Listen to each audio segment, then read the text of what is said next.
Responsible for the non-judicial aspect of the court, but ensuring that through its numerous sections, judicial proceedings are conducted effectively. It includes external relations, it includes communication, which is outreach, cooperation, and a host more under his docket. And having him here today gives us the opportunity to ask questions that are pertinent to the work that he does at the ICC, whether it is about outreach, whether it is about victims' participation, witnesses, cooperation under the registry. I have the honor to invite him to address you.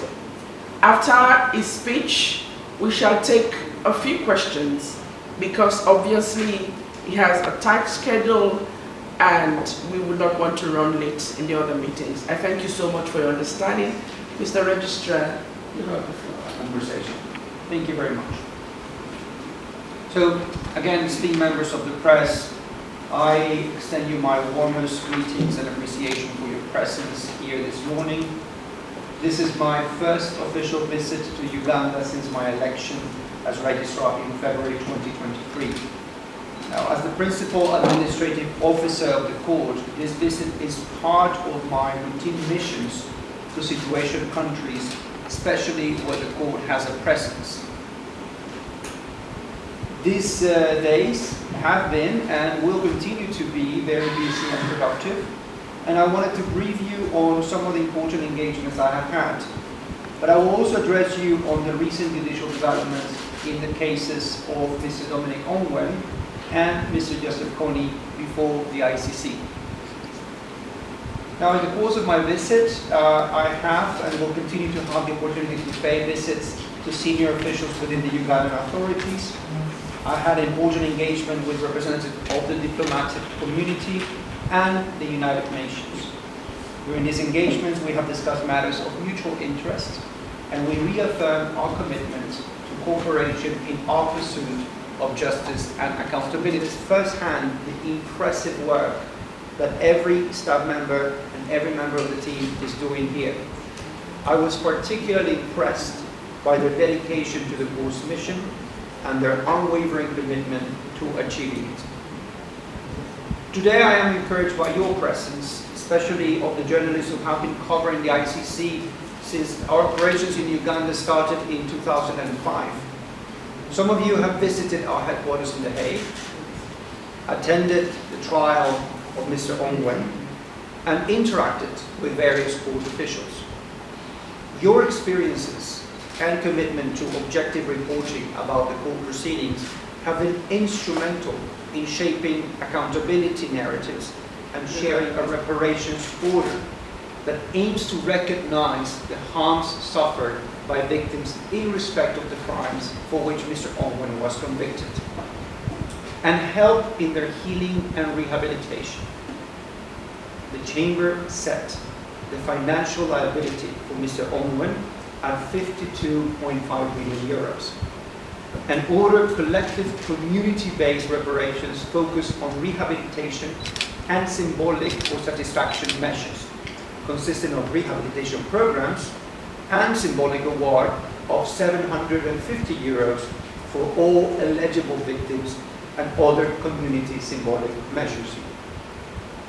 Consultations are a participatory program designed process to solicit stakeholder input, recommendations, preferences, and mechanisms for proper design and impactful implementation of the several reparation measures. District officials and local council authorities have been made aware of the Trust Fund for Victims community consultation objectives and schedule. The Trust Fund for Victims will also be responsible for raising the funds required to implement the provisions of these reparations programs. The Chamber acknowledged that it would take time before any payments were actually provided to the victims, and that not all victims would receive the symbolic reparation award at the same time. The reparations order is not final. On 22 April 2024, the defense from Mr. Ongwen filed its notice for appeal, asking the appeals chamber to suspend the implementation of the reparation order until a judgment on their appeal is issued by the appeals chamber. Now, the appeals chamber will decide, and these are 5 judges that are different, distinct from the trial chamber, and the appeals chamber may uphold the appeal decision, it may amend it, or it may reverse it and remand the matter to the trial chamber for reconsideration. But it is important to bear in mind that appeal proceedings can be lengthy. At this point, we cannot estimate how long the appeals chamber will take to rule on the defense appeal. However, since there is no decision from the appeals chamber yet, all administrative procedures and procedural preparations as provided in the reparation order are underway. So we are already implementing the reparation order unless otherwise instructed by the appeals chamber. Following the prosecution's request to the ICC judges, the chamber, the pretrial chamber, issued a decision on 4 March 2024 to hold a confirmation of charges hearing against Joseph Konny in the suspect's absence, should he not appear before that. Pretrial Chamber 2, in its previous composition, set the date for the hearing to commence on the 15th of October 2024. The Chamber concluded that after a targeted outreach campaign launched by the registry to notify the suspect of the charges against him, all reasonable steps to inform Mr. Konny of the charges against him as set out in the document containing charges have been taken.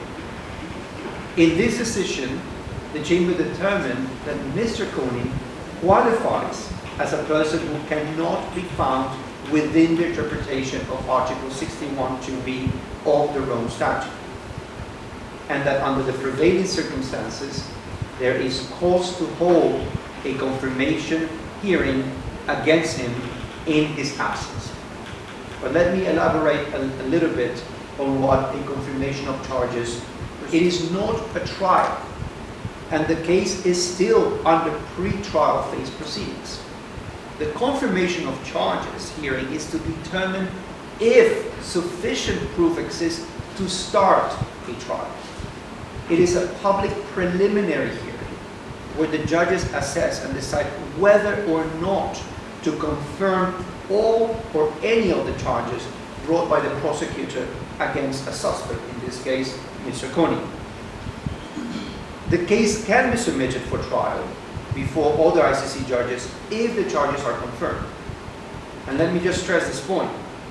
If the case goes to trial, the trial cannot happen in the absence of the defendant, even if the charges are confirmed until proven guilty. And he is entitled to legal representation when appearing before the court. In case the suspect does not appear before the court, the judges can appoint a lawyer to act on Mr. Konny's behalf. And now my office has commenced the process of identifying and assigning him a lawyer to represent his rights and interests during the scheduled confirmation of charges hearing. Dear members of the media, in closing, I would like to reaffirm the court's unwavering commitment to working with you at local, national, and international levels in promoting our mandate, bringing the court closer to the victims and the international community, and the dissemination of accurate information about the court's proceedings to the victims' communities in Uganda as a whole. And I thank you very much for your kind attention. One would like to know if you charge or prosecute Joseph Konny in his absentia, are we seeing justice being served to him? And even if you talk of the victims who were affected with the wars and sort of, are we seeing justice being served to Joseph Konny, prosecuting him in his absentia? Are there means which can compel the government or the prosecutor to bring this person to book? That you are going on to execute, to do the execution as ordered by the chambers. One would like to know, can't the defense for Dominic Ongwen hold the proceedings or hold the execution of these orders until when the decision is made by the Court of Appeal chambers? One would like to know. Of the ICC, we are working very hard in cooperation with the states parties of the court, in cooperation with the Ugandan government, to try to secure the arrest and surrender to the ICC of Joseph Konny. And no, we're not cooperating and have not cooperated. There are more than three, but there are several procedural steps or phases that we have in the court. And each one of these phases has a different standard of evidence. The first stage is to issue a warrant of arrest. So when you issue a warrant of arrest, the prosecutor already presents some evidence to the chamber saying that there are reasons for the prosecution to believe that a person should be arrested or the person should appear voluntarily before the court for alleged crimes. Issuing a warrant of arrest is not a conviction. It's simply issuing a warrant of arrest. Normally, what has happened in the court is that when a person is apprehended or when a person appears voluntarily, then we start a phase called the confirmation of charges. Confirmation of charges is not a trial. It's confirmation of charges. So this is a pre-trial stage where the judges have a different standard of evidence. And if you think of it like a filter mechanism, to make sure that what goes to trial has sufficient evidence to go to trial. In the confirmation of charges, they look at the warrant of arrest and the charges that have been presented by the prosecutor, and they decide if there are reasonable basis to conclude that some of these charges, all of the charges, can go forward as they are or amended, or not at all. And this is part of the procedural efficiency of the court, so that we know that cases that go to trial have undertaken already some kind of preliminary assessment by the chamber.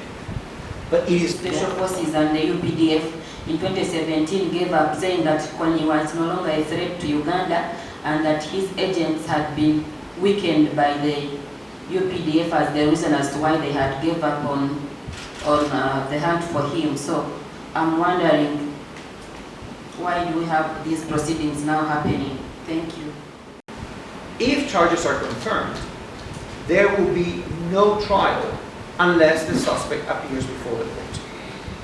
That will be the only way in which we could have a trial.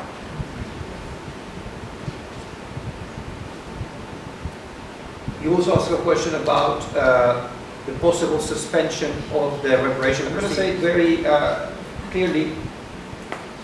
The defense has requested the appeals chamber to suspend the implementation of the reparations until there is a final appeals decision. But the appeals chamber has not ruled on this. They can decide to suspend, but they can also decide not to suspend, pending their own determination. In the absence of a ruling by the chamber, the order is valid. And we continue to implement the order unless the chamber decides to suspend it. We are waiting for a ruling of the chamber, but in the meantime we continue to do the work. Concerning the Uganda situation, it's two cases. It's a Dominic Ongwen case that is at reparation stage, and is the Joseph Konny case that is going out to confirmation of charges. I think I already addressed your question a little bit when I mentioned what really the confirmation of charges is. But just to clarify again, is not a trial incentive. And a trial will only happen if charges are confirmed, and will only happen if the accused is present. I think that your question in relation to why now to Joseph Konny and whether efforts to apprehend him have given up. The ICC relies on cooperation, and you know this. ICC relies on cooperation from states. We don't have our own police force. We don't have our own military. We don't have a territory. And we need the cooperation of states for a lot of the things we do. To protect witnesses, to gather evidence, and to arrest and detain suspects. The arrest warrants issued by the Chamber in the case of Joseph Konny represent an obligation of states to cooperate with the court. It is one of the express obligations in the Rome Statute. And we rely on that cooperation from the different authorities, relevant authorities, to execute them. And what I think is important here to note, and this has been evidenced by the Ongwen case, is that the purpose of the trials at the ICC are not only to bring a person to justice, but also to allow the opportunity for victims to receive reparations and recognition of the crimes that may have suffered against them. So the reasons why we need to pursue this case are because we are committed to prosecuting and investigating crimes under the Rome Statute when there is sufficient evidence to do so, and because the international community has recognized in the Rome Statute the importance for victims to get justice. And that, there's no statutory limitation to that. As long as we're able to pursue the case, we will continue to try to pursue this and any other case before the court. Thank you. Thank you very much for this.